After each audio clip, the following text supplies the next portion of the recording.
Hey everyone, Chen here, and in this video I'm going to list my top 10 movies of 2018. A couple of quick caveats. Number one, there were a lot of movies I didn't get a chance to watch this year. Movies like Burning, Leave No Trace, Borders, Shoplifters, Shirkers, basically any movie that ended with ers. As a result, you probably won't see those movies on this list because I didn't have a chance to watch them, and that's unfortunate, but hopefully I'll get to them in the new year. And the second thing is there's probably stuff on this list that you didn't like as much as me. There's probably stuff that I left off the list that you think should be on there. That's what makes life beautiful. Everyone has their own favorite things, and let's try and celebrate that as we close out 2018 and head into 2019. So before I begin with the top 10, I want to list some of my honorable mentions this year. Some movies that were really great but just didn't quite make it into the top 10. So real quickly, let's run them down. Crazy Rich Asians. Love this movie, but it barely missed my top 10. It's one of the most enjoyable films of the year.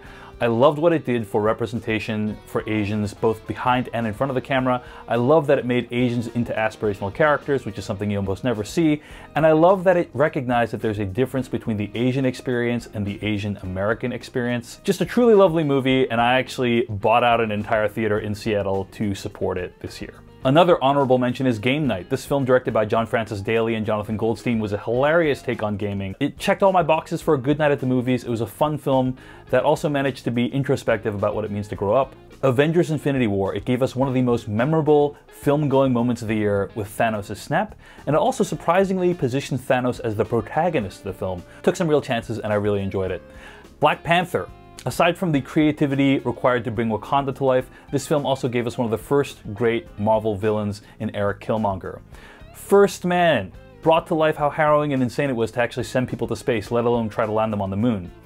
If Beale Street Could Talk, Barry Jenkins has made another beautiful love story that's also a meditation on African American life in modern day America. And finally, Bad Times at the El Royale, Drew Goddard's Tarantino-esque nonlinear story about a bunch of misfits trying to find redemption at an abandoned hotel, was super stylish and engrossing and featured a breakout performance by Cynthia Erivo, also great in Widows this year. I love the ambition of this movie, and I think it's going to be a movie people will treasure when they find it on video on demand.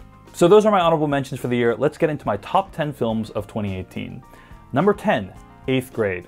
Bo Burnham's story about a girl trying to get through the final days of her 8th grade year is heartbreaking yet hopeful. It's about a lot of things, the pain of adolescence and the struggle of being a parent to an adolescent during a painful time of their lives. Elsie Fisher turns in a breakout performance as Kayla, and Josh Hamilton also does an amazing job performing in one of the most powerful scenes about parenting I've seen this year, and possibly ever. It's that scene that happens near the fire. I won't say anything more. If you've seen the movie, you know what I'm talking about. I said one more week of 8th grade, right? Yeah. That's crazy. Yeah, huh? Okay, so growing up can be a little bit scary and weird. We will begin to explore these changing bodies of yours. It's gonna be lit. Number 9, Paddington 2. Paddington 2 is just a delight. It's a perfect family film with a positive message about doing good for the world and having a positive attitude. The production design is whimsical, the camera feels alive when it captures everything.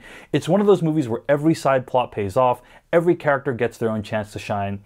I think it's a lot of fun, and even though it didn't do super well at the box office, I'm trying to give it its due by putting it here on my list. I suppose you know who I am. Oh yes, you're a very famous actor. VIP, celebrity.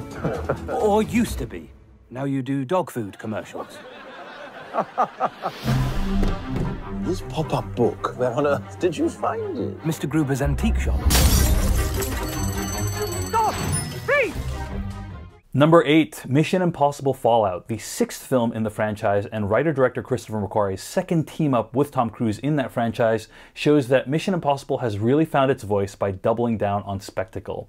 It has some of the most spectacular stunts ever committed to film, and they were awesome to watch in Dolby and IMAX.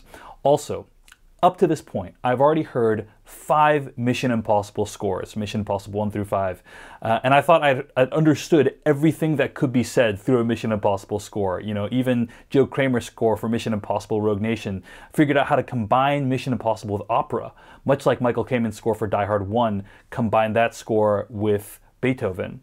But Lorne Balfe's score for Mission Impossible Fallout is amazing. It finds a way to bring out a sinister air to the score while still delivering the goods on the action scenes.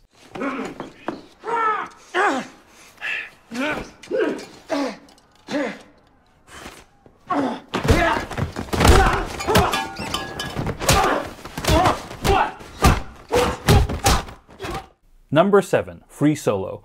Free Solo chronicles Alex Honnold's quest to climb El Capitan without the usage of any ropes or safety equipment. Directors Jimmy Chin and Elizabeth Chai Vasarhelyi do a fantastic job of capturing how impressive and dangerous the feat is, but the film is also a great exploration of Honnold's psychology and asks the question of what would drive someone to do something like this? What makes them capable of doing something like this?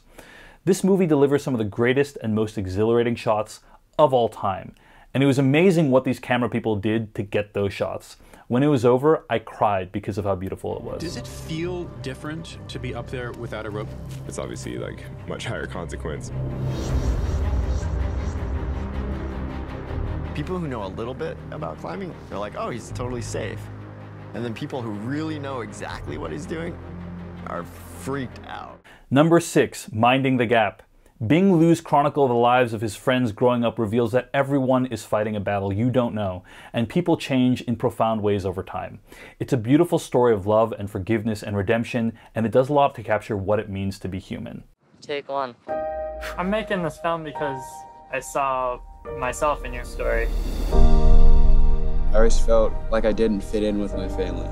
My parents ran this very controlling house. I ran away a lot. Skateboarding is more of a family than my family. Number 5, Spider-Man Into the Spider-Verse. Into the Spider-Verse is incredible. It's one of the fullest realizations ever of the comic book art style on the big screen. It captures the spirit of Spider-Man, that of someone trying to do good against all odds. And it's that rare film that managed to satirize a genre while being a great entry into it too. I think this movie is going to push the entire field of animation forward and reveal what is possible with superhero movies when you aren't thinking in the same box as other superhero films. Into the Spider-Verse, amazing movie, go see it. It's probably still out in theaters when you're watching this. My name is Miles Morales. I'm the one and only Spider-Man. At least that's what I thought. You ever hear of the Super Collider? You're gonna love this. Dimension opening now. You're like me. That's impossible. Number 4, Roma.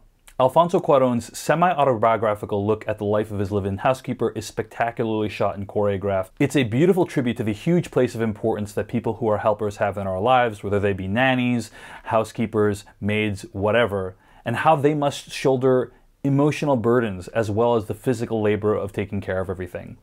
We don't necessarily choose the people who become part of our lives, who hold a place of great importance, but we can be grateful for them.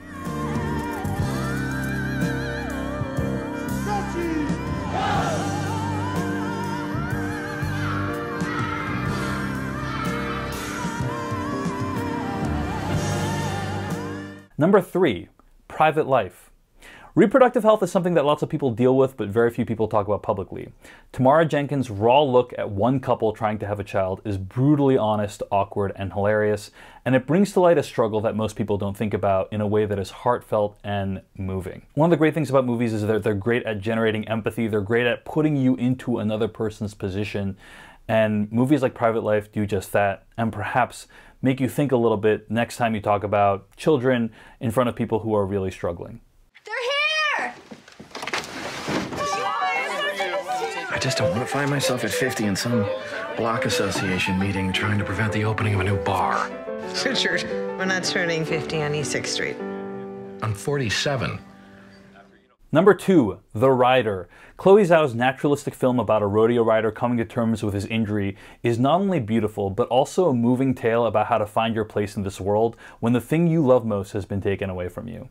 It's about finding meaning elsewhere than what you feel like is true to you, and how there is still value in that. I think it's absolutely brilliant. I believe God gives each of us a purpose. For the horse, it's to run across the prairie. Go on, man. For a cowboy, it's to ride. And finally, my number 1 film of 2018 is The Favorite. Yorgos Lanthimos' period comedy is a Shakespearean story about selfishness, love, and how much those things can cost a kingdom. It's brilliantly acted, bitingly written with great one-liners left and right, and creatively shot with ultra-wide-angle lenses.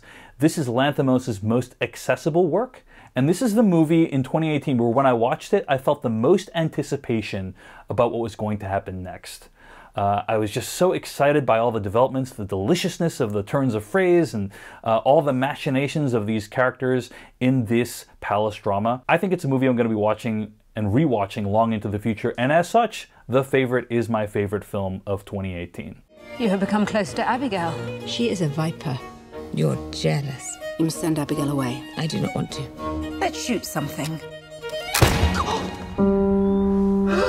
Sometimes it is hard to remember whether you have loaded the pellet or not. I must take control of my circumstance. Hurrah! I'm on my side. Always. So those are my top 10 films of 2018. Feel free to share your top 10 in the comments. I'd love to see them. I'd love to learn about anything I missed or anything I should definitely see. Thanks for watching this video. I'm going to try to make more videos in 2019. I'm going to try to make roughly 2 videos a month in 2019. And if you're enjoying them, hit subscribe, click on that bell, like this video, do whatever to signal that you appreciate it, and I'm going to keep the videos coming. You can find me on YouTube at Dave Chensky, on Twitter at Dave Chensky. You can also subscribe to get emails from me at davechen.net/letters. Thanks so much for watching. See you in the next one.